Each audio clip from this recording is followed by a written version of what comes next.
Good morning, day 4 না day 3 না 4 যাই না। তো যাই হোক, একটা এখন আমরা সবাই রেডি হয়ে গেছি, এখন যাবো জুলুক। কোথায় যাবো? সিটাম জুলু, মোটামুটি ফার্স্ট টার্গেট জুলুকে যাব, তারপর মানে সেই দিকেই একদম রাস্তায় বেরিয়ে যাবো, ব্যাস। আবার একটা তারপরে 0 পয়েন্ট লাস্ট, তাই তো 0 পয়েন্ট লাস্ট আছে। শুধু ব্লগটা দেখতে থাকো। সবাই রেডি হয়ে বসে আছি, এখনো কার দেখা নেই, সবাই রেডি হয়ে বসে আছি। কেউ কিছু একটা করছে, চলে গেছে, আমি জানি না। এই যে রেডি, এই যে রেডি, এই যে বৌদি রেডি, এই যে রেডি কুইন, আর এই যে সবাই রেডি। জলের বোতলটা নেই, জলের বোতল। চলো এবার গাড়ি উঠবো।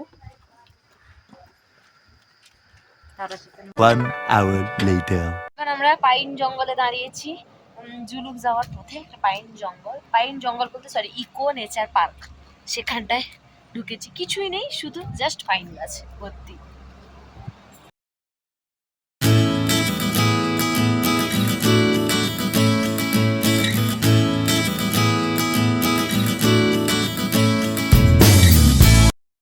এত অপূর্ব দৃশ্য সত্যি আমি আগে দেখিনি, যেন চোখটা জাস্ট জুড়িয়ে যাচ্ছিল। প্রকৃতির মধ্যে দিয়ে যখন হেঁটে যাচ্ছিলাম বা গাড়ির মধ্যে যখন বসেছিলাম, একটা আলাদাই অনুভূতি সৃষ্টি হয়েছিল। সত্যি এখন বুঝতে পারছি বড় বড় মুনি ঋষিরা কী করে পাহাড়ে এতদিন তপস্যা করতো। সত্যি পাহাড়ের মধ্যে একটা আলাদাই অনুভূতি। ফাইনালি জুলুকে পৌঁছে গেলাম, আর এটা হচ্ছে জুলুকের সব থেকে বড় ভিউ পয়েন্ট, যেটার উপর থেকে পুরো জুলুকের এবং পুরো পাহাড়টা তুমি একদম দেখতে পাবে। তো সেখানেই দাঁড়িয়ে কিছুক্ষণ নিজের সময় কাটাচ্ছিলাম এবং কিছু ফটো ভিডিও করেছিলাম। উপরে উঠেছি একটু একটু, তখনই ঠান্ডা লাগছিল, একটু নয় ঠান্ডা ভীষণই পরিমাণ লাগছিল এবং শ্বাসকষ্টও কিছুটা শুরু হয়ে গেছিল।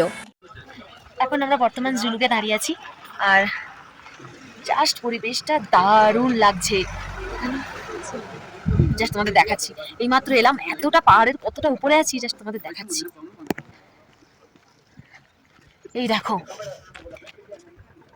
অনেকটাই উপরে আছি, অনেকটা উপরে, আর এত ঠান্ডা লাগছে সোয়েটার পরার। মানে প্রথমটা এত গরম লাগছিল নিচে, মানে আমরা ওই কত নিচে, মানে দেখাই যাচ্ছে না যে আমরা কতটা উপরে এসেছি। আমার তো এখন থেকেই কেমন একটা ঠান্ডা ঠান্ডা লাগছে, নাক বন্ধ হয়ে যাচ্ছে। আর আমার এমনি ঠান্ডা সহ্য হয় না, মানে কিছুদিন কি 1 মাস মতো আগে মামস হয়েছিল, তো মামসের পরে তারপরে এসছি। এবার আবার যদি কিছু হয় আমার কিছু করার নেই। ওখানে বসে চা খাচ্ছে, চা খাও।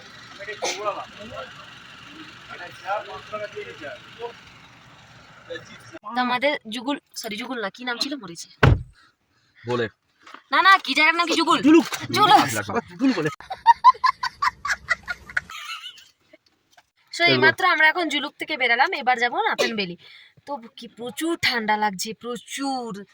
তো ফাইনালি আমরা কথা বলতে বলতে নাথান ভ্যালির একদম ওপরে চলে এসেছি। আর নাথান ভ্যালিটা ছিল একদমই ওপরে, মানে এর ওপরে আর কোনো পাহাড়ই নেই। তোমরা সেটা দেখতেই পাচ্ছ ভিডিও দেখে, যে এর ওপরে আমরা একদম সমতল ভূমিতে পৌঁছে গেছি। সমতল ভূমি নয়, সমতল পাহাড়ে পৌঁছে গেছি, যেটার ওপরে আর কিছুই নেই। এই নাথান ভ্যালিতেই আমাদের হোমস্টে নেওয়া হয়েছে। যত ওপরে উঠে গেছি ততটাই যেন মেঘের মধ্যে দিয়ে। তবে হ্যাঁ, এইখানটায় আমাদের নাথান ভ্যালিতে কোনো রকম সেরকম মেঘ ছিল না, যতটা ছিল একটু দূরে, কারণ আমরা মেঘটা পের করেই আরও উপরে চলে এসেছি। তো এখানে সাফোকেশন এবং মানে শ্বাসকষ্ট প্রচুর পরিমাণে হচ্ছিল। আমরা লাস্ট অবধি পুরো মানে গাড়ির কাঁচ লাগিয়ে লাগিয়ে যাচ্ছিলাম। তো এখানে আমি মনে করি যে বাচ্চাদের নিয়ে যাও, কিন্তু একটা অক্সিজেন সঙ্গে রেখো। জাস্ট ভিউটা তোমরা দেখো, মানে আমার তো আর কিছু বলারই ছিল না। চারপাশটা কেমন মেঘ, আর একদম পাহাড়ের ওপরে উঠে গেছি। মানে আমি ভাবতেই পারিনি যে আমরা এতটা পাহাড়ের একদম ওপরে উঠতে পারবো বলে। এই মুহূর্তে আমরা নাথান ভ্যালিতে এলাম, আর এসে রুম স্টেতে জাস্ট রুমে ঢুকলাম। 4-5টা জায়গা, মানে রাস্তা এত এদিক সেদিক হয়েছে, টানা 2 ঘন্টা লেগেছে শুধু রাস্তা খুঁজতে।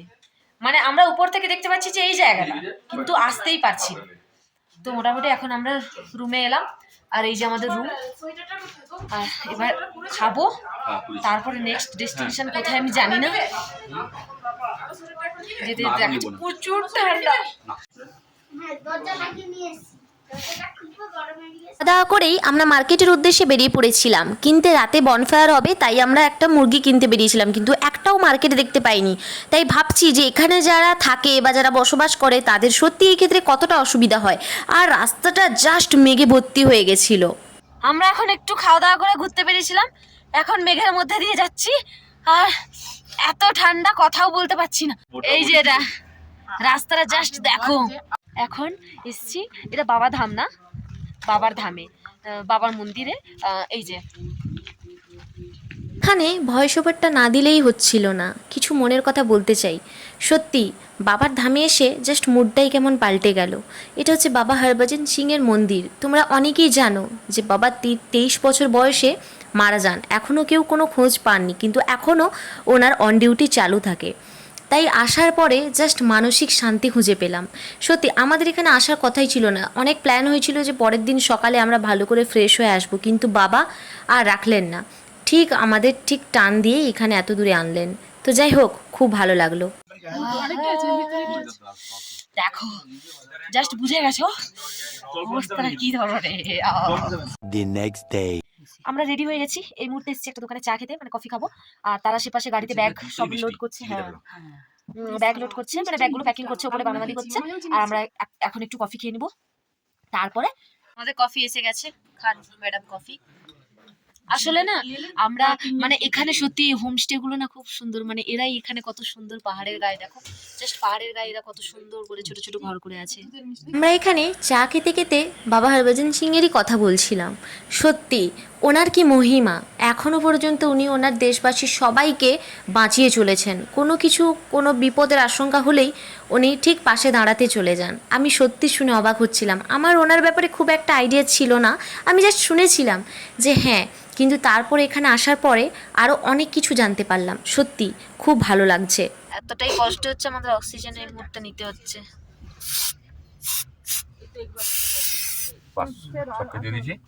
সবারই কষ্ট হচ্ছে। তারপরে আমরা আজ কফি খাওয়া দাওয়া করে বেরিয়ে পড়লাম অন্য জায়গার উদ্দেশ্যে। জায়গাটার নাম ঠিক এখন আমার মনে পড়ছে না, তবে রাস্তায় যেতে যেতে যে জায়গাগুলো যাব, অমিতাভ বচ্চন ফলস, এই সব জায়গাগুলো আজ আমরা দর্শন করব।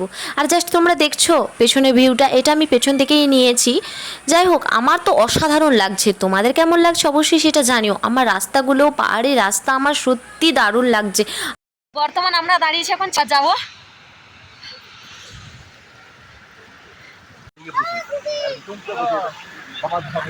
না জেনে মন, না জেনে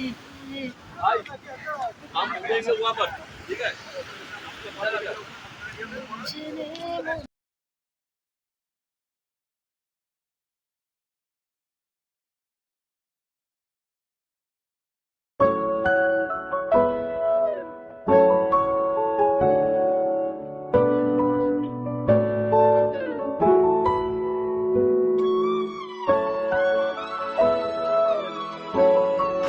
আমরা ওই উপরে উঠতে পারিনি, ভীষণ শ্বাসকষ্ট হচ্ছে।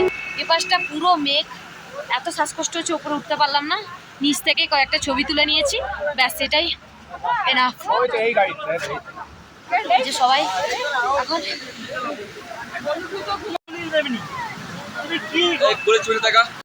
ভগবান, আমরা গাড়িতে উঠে বসে আছি, ওরা এখনো ছবি তুলছে। মানে এত সাফোকেশন হচ্ছে বাইরে, কি বলবো, প্রচুর কষ্ট হচ্ছে।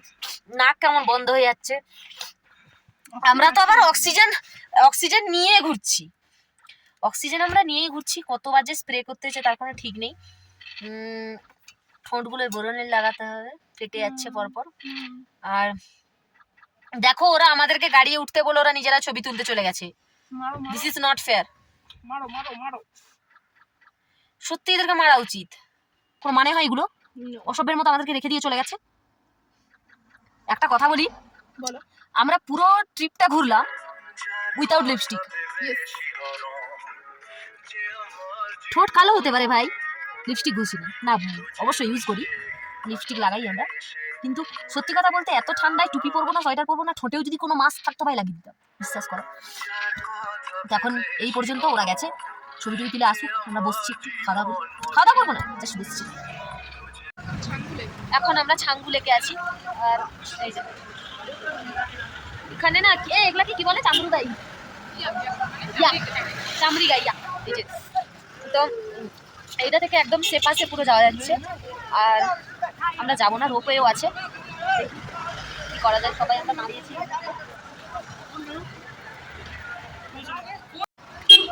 ওরা আসছেই না। ছাঙ্গু লেকে কয়েকটা ছবি তুলবো, তারপর এখান থেকে আবার বেরিয়ে যাব। কোথায় আমি জানি না, ওরা যাচ্ছে, মানে কোনো না অ্যাকচুয়ালি প্ল্যান ফিক্স করা নেই। আমরা যাচ্ছি, যেদিকে ভালো ভালো দেখতে পাচ্ছি চলে যাচ্ছি।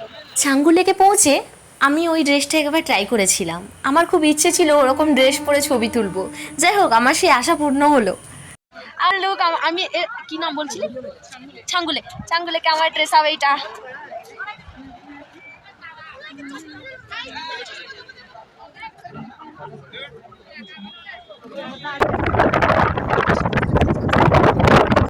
এখন দাঁড়িয়েছি জাস্ট একটা মানে রাস্তার সাইডে ভুট্টা দোকানের কাছে। ও আর রাস্তায় আস্তে আস্তে বমি হয়ে গেছে, শরীরটা খুবই খারাপ, খুবই খারাপ শরীরটা। এখন রাস্তার সাইডে দাঁড়িয়ে আবার ভুট্টা খাচ্ছি। ওদের গাড়ি কোথায় যায় না।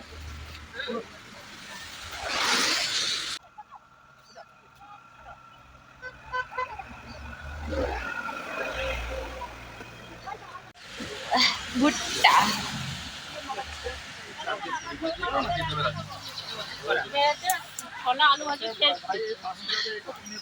এই যে গাড়ির ভিতরে সব মহারানী বসছেন, ম্যাডাম আমাদের ছোলা আলু ভাজি মুড়ি। এইমাত্র রুমে এলাম, আর রুমে এসে এবারে আমরা এখন আছি বর্তমান শিলিগুড়িতে। শিলিগুড়িতে একটা রুম নিয়ে এখানে আমরা আজ রাতটুকু স্টে করবো, তারপরে কাল সকালে বেরাবো। আর এখন একটু ফ্রেশ হবো, তারপরে দেখি কোথাও যদি বেরানো যায় বেরাবো, নাহলে চুপচাপ ঘুমাবো ব্যাস। স্নান করে বেরিয়ে এসে এখন আইসক্রিম কাটতে বেরিয়ে যখন দেখি দাদা আইসক্রিম এনে রেখেছে, তো স্নান করার সঙ্গে সঙ্গে আইসক্রিম পেয়ে গেছি আর আমি ভীষণ খুশি। খাওয়ার চলে এসছে আমাদের, আর এসেছে ভাত, ডাল, মিক্সড ভেজ। মানে জার্নি করার পর সত্যি আর মাংস, সারাদিন তো মাংস শুধু খেয়েই গেছি। হ্যাঁ মানে সারাদিন জার্নি পর না ভাত খাওয়া হয়নি, তো একবেলা ভাতটা আমাদের দরকার ছিল, তো তার জন্য এখন ভাত। খাওয়া দাওয়া করে রাতে ঘুমিয়ে পড়েছিলাম, আর সেরকম ব্লগটা কন্টিনিউ হয়নি। তো যাই হোক, ব্লগটা এই পর্যন্ত।